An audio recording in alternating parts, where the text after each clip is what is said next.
Baik, sekitar minggu lalu lah kira-kira teman-teman Google Indonesia mengundang saya untuk mendengarkan minggu lalu sih kejadiannya, mendengarkan laporan yang dibuat oleh Access Partnership, dipresentasikan di Google Indonesia. Laporan sendiri ini dibuat sekitar bulan Agustus 2023, memajukan ekonomi aplikasi, dampak Android dan Google Play di Indonesia. Nah, dan ternyata nih Access Partnership ini kayaknya tim mereka mengakses datanya Google Play, kemudian dia ngambil beberapa kesimpulan. Oke, ini panjang ceritanya. Kenapa Google Play bisa menjadi berkembang? Karena ini nggak ada nih ya. Jadi ya ini mah poin gedenya aja ya yang saya kasih nih, soalnya ini panjang 21 halaman Oke, tapi inti poinnya kayaknya ini keren nih, 1,5 triliun, tapi ada yang berbentuk slide. Ini dia. Nah, ini dia. Saya gedein ya. Ups. Ini catatan buat kita semua sih, keren. Yalah. Ya.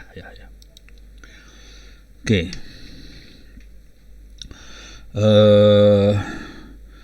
Intinya kenapa Google Play bisa sesukses ini dibandingkan dengan pada handphone-handphone yang pada masa lalu. Pada masa lalu kita kenal BlackBerry, kita kenal Nokia, tapi tidak bisa sedahsyat Google Play, Google. Oke. Karena Nokia itu satu pabrik, kalau BlackBerry satu pabrik. Nah, kalau Google pabriknya banyak. Jadi dia buka semua open, akibatnya semua mengadopsi teknologi yang sama, kemudian naik bareng-bareng. Nah, Google sendiri membuat platform supaya si developer aplikasi bisa naruh aplikasinya di handphone tadi. Kira-kira kayak gitu. Ini sulit dilakukan oleh handphone yang lama. Akibatnya Google bisa naik seperti ini.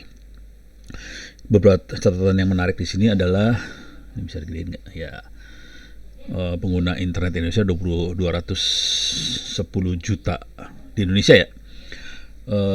Padahal rakyat Indonesia ada 200 berapa? 60 juta atau berapa. Jadi ini hampir berapa 80%, barangkali 90% rakyat Indonesia pakai internet. Kalau ngeliat angka ini. Tapi kalau kita lihat kondisi real di desa-desa, kok kayaknya enggak juga ya gitu. Jadi ini angkanya sambil bertanya sih sebenarnya.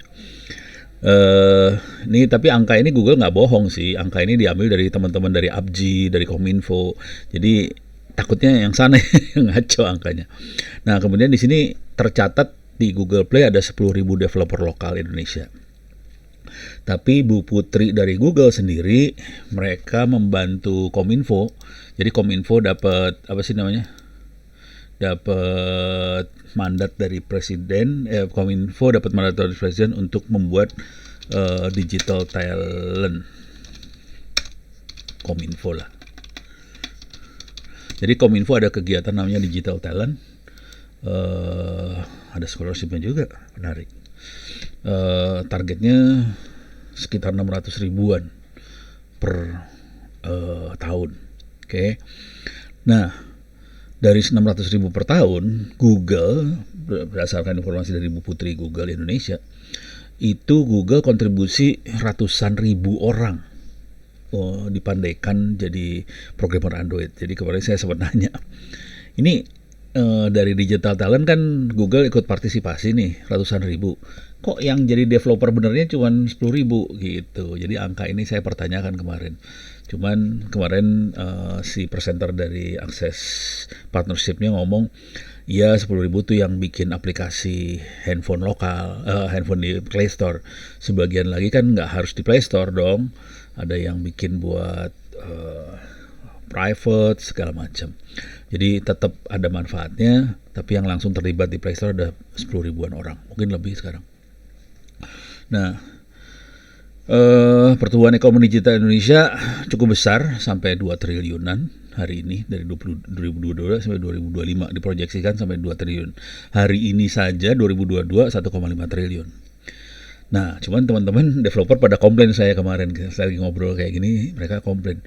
Itu angkanya gede banget sih 1,5 triliun. Bayangin 1,5 triliun dibagi 10.000 orang. Harusnya gede banget dong. Jadi setahun 1,5 triliun bagi 1.000 orang, jadi satu orang tuh berapa tuh? Miliar, ratusan juta lah per orang. Jadi per bulannya dapat gajinya bisa puluhan juta gitu ya. Terus mereka bilang, kenapa ya di daerah tuh developer hidupnya susah? Mau cari rokok aja susah, makan susah. Tapi ini kan kayaknya hidupnya enak banget. Nah, ini perlu dicatat dulu nih. Teman-teman harus catat dulu nih. Ini developer yang ada di Google Play Store katanya. Mohon diperhatikan, tidak semua developer Google Play Store itu ngasilin duit gede juga sih. Ada yang naruh aplikasinya free, ada yang lagi belajaran naruh di Play Store gitu kan ya. Nah, yang itu kan susah dapat duit gede. Jadi yang udah serius, sudah ikut platform, misalnya toko online lah apa segala macam, mungkin gede dia gajinya. Cuman yang belum, nah itu mungkin belum gede.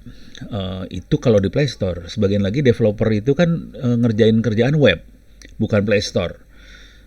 Di kerjaan web kan dia duitnya dari yang order web aja, itu lebih kecil duitnya, kira-kira kayak gitu. Yang menarik lagi, kita punya 212 juta pengguna. Aplikasi mobile yang di-download 7,7 miliar. Jadi satu pengguna dia downloadnya sekitar berapa tuh? Belasan aplikasi atau puluhan aplikasi lah yang di-download ya. Oke. 200 juta ini 8 miliar lah, biar gampang hitungnya. 8 miliar 80 dibagi 200, 40 aplikasi per user tuh downloadnya. Jadi tiap user akan download tambahan aplikasi 40-an. Saya nggak sampai segitu kalau download. Karena saya pakai handphone jarang. Jadi yang gua download nggak banyak.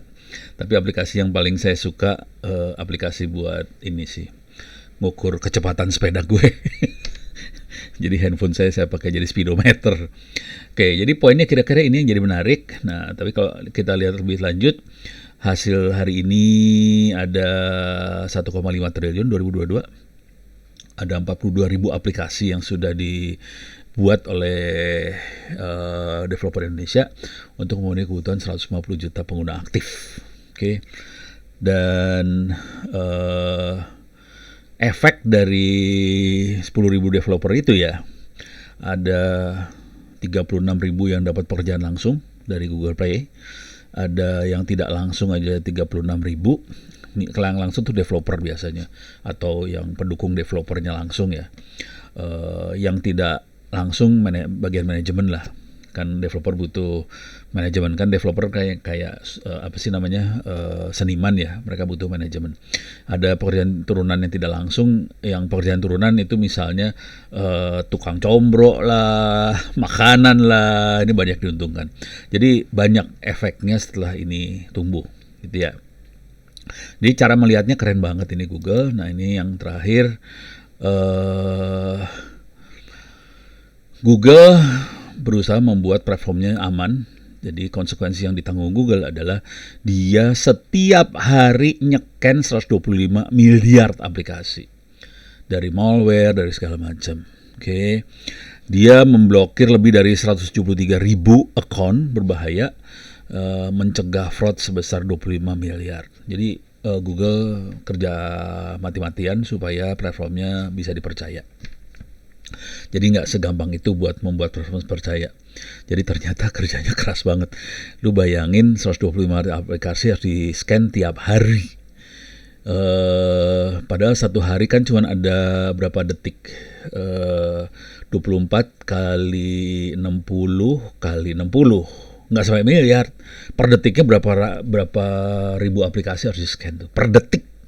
Jadi horor banget kerjaannya Google sih sebenarnya. Oke. Kemudian juga dukungan perkembangan bisnis dan skill yang mendalam. Jadi nyudahin billing system, program pelatihan, ada Google Play Academy dan sebagainya.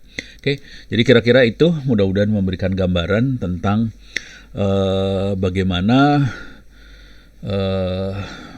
Google Play mendorong transformasi ekonomi digital di Indonesia. Gitu. Mudah-mudahan ini bisa menceritakan sedikit hasil saya diundang oleh Google Indonesia kemarin nih. Terima kasih. Mudah-mudahan bisa bermanfaat.